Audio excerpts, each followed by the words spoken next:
game face on when I chase like that. Yeah, I play so strong with a knife in the back. I'ma swing home run like a baseball bat. Gonna see me rise, you can hate on that. I don't play both sides, doing me no cap. I'ma ride or die for my dreams on tap. I'ma fly real high, you ain't seen these tracks. It was not how you fall till you get. Okay, so welcome to Brand X Reviews. The video I've been wanting to do for a while, and that is a review of the film Sound of Freedom. Now, we've been talking about this film on the channel quite a bit for the last couple of months, because it's been out in the US since the beginning of July. And it's pissed off all the right people in a lot of ways. And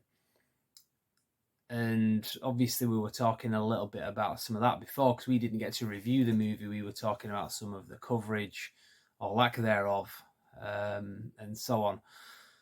Now, if you've seen the recent videos I did, we experienced what has been going on with other cinema goers in the US for the last couple of months. It was happening where screenings were getting abruptly cancelled. A lot of people were saying there was some kind of sabotage going on, something that would be very easy for somebody maybe working in a cinema or with access to certain things to do.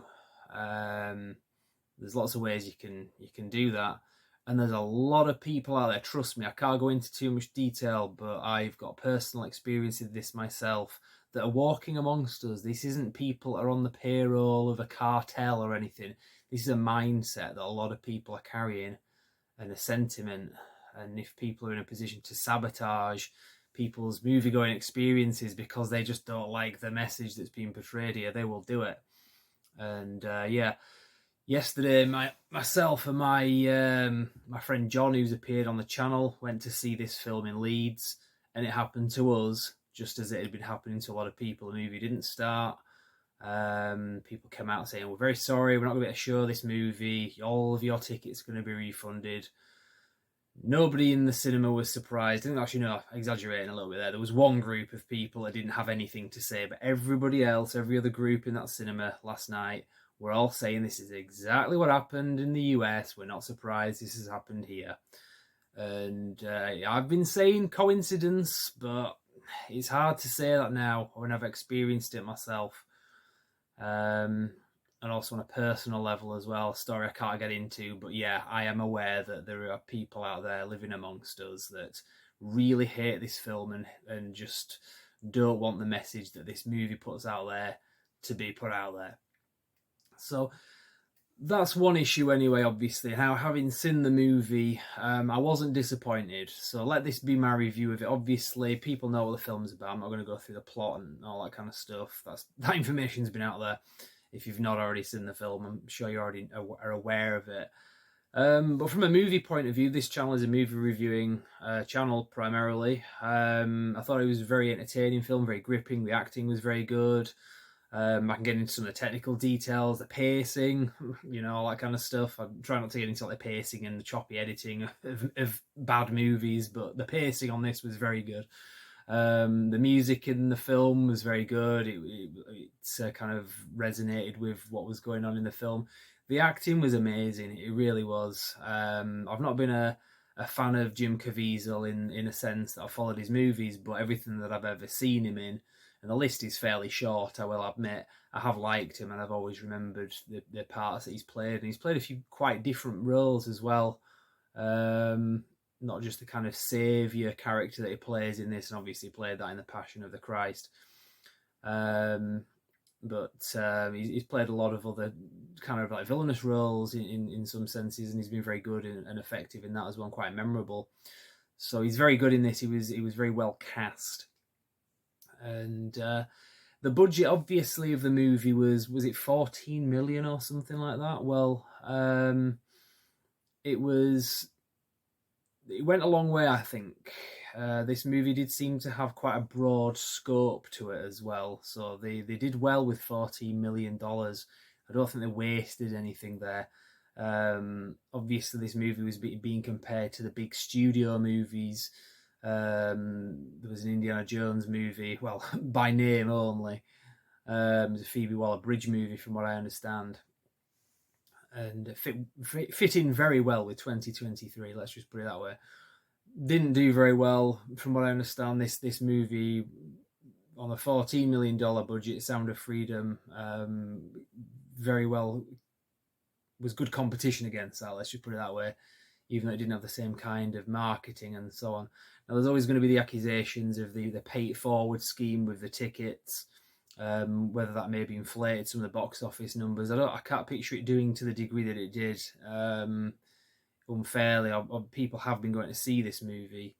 It's not just been empty seats. I mean, you could say the same argument. They did this with the Black Panther movie. There was a similar scheme that was done there, and that movie was quite popular. And I liked the Black Panther movie. I really enjoyed that.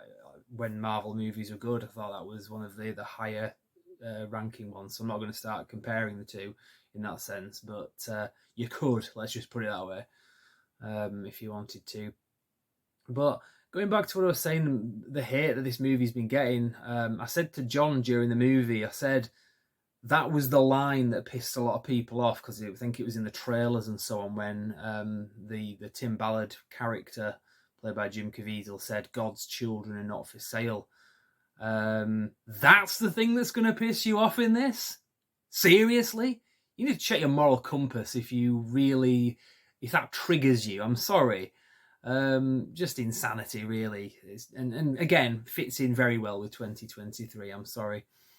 So I'm going to do a video with John anyway, because he's got plenty to say on this. John, if you're watching this, I hope you don't mind me saying this, but he's quite vocal about some of the stuff he's been through in his past. He's had a tough past as well, which kind of ties in with this movie in a lot of ways. And that kind of made things a little bit more personal going to see this, knowing that I'm with somebody who has a kind of their own angle on this as well. So it meant a lot anyway, let's just put it that way. And again, yesterday, I mean, it felt like we kind of made history a little bit. Well, not made history, we were part of history. When even if it was just a coincidence, the movie did also got shut down when we went to see it last night, which was exactly what we'd been talking about on this channel on the 21st of July. We were talking about that happening in the US time after time after time, and people catch it on camera, and then it happened to us. And that's the only time I've ever been to the cinema where that's happened. And I go to the cinema a lot and have been doing for years and years and years and years. And this is only the second time that's ever happened. And what a coincidence that it did. Let's just put it that way. So, a bit of a rambling review here. I was just kind of putting some thoughts together, having just come out of the cinema tonight. I went to see this movie at a cinema that's just around the corner from my house. So, and they're really supporting this movie as well, actually. I don't know if I've got it. Yeah, I do. So, at the cinema, this is what's great about this. This is why I support the smaller cinemas if I can. They were giving out these leaflets as well, which I'm really happy that they were doing this. On the back of the thing, we've got this as well. So it had a purpose anyway. This is an entertaining movie with a message. Now, I talk a little bit about how we've been propagandized, how our beloved movie franchises, whether it's the silly ones like, the Marvel movies, the superhero movies or whatever, have been repurposed and repackaged. I always use that phrase, but that's what it is. Repurposed and repackaged for propaganda purposes to push the message. Now, that message is regime narrative. It's postmodernist neo-Marxism that's been thrown out there, identity politics, all that toxic garbage. And that's been put into our movies, and it doesn't belong. Superhero movies and Star Wars movies or whatever, they never really cried for something more, something greater. I know, let's talk about this, let's put this message in there. It wasn't really needing that. And I think by putting that in and putting that at the forefront and making that the sole reason for these movies to now exist beyond like when it all peaked in 2018, 2019, doing that makes the movies crap, because you've not got any character development, you've not got the hero's journey, you've just got the message about what people are rather than who people are. That doesn't lend well to character development in entertaining movies. Now, in this movie, there is that level of character development and getting into the motives of where these characters are coming from and what they're going through and having a story arc. We're not getting that anymore in the movies that we used to enjoy. So along comes Sound of Freedom, and it's based on a true story. Granted, they took some kind of artistic liberty with it, but it's got a message to it that doesn't come at the cost of great storytelling and entertainment.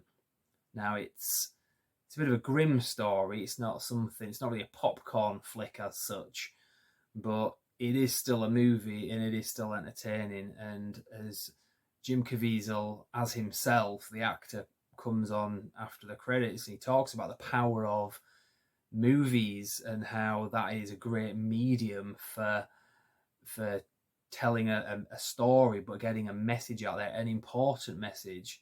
And as I was saying before, if you think that this message is bad, then you need to check yourself. I'm going to leave it there. I'm going to do a follow-up video with my co-reviewer John in the next couple of days, I'm sure.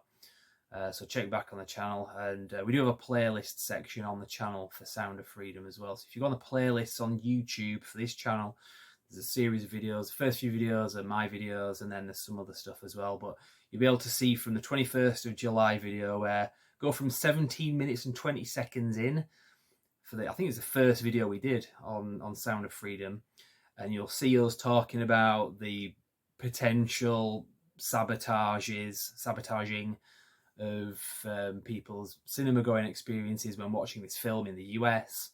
And then the video we did yesterday, August 31st, because we were going to an advanced screening of this film, we experienced it as well. Just a coincidence, nothing to worry about. Right, I'll leave it there. Thank you very much. You can like this video. You can subscribe to the channel. And yeah, we'll see you next time. Thank you very much.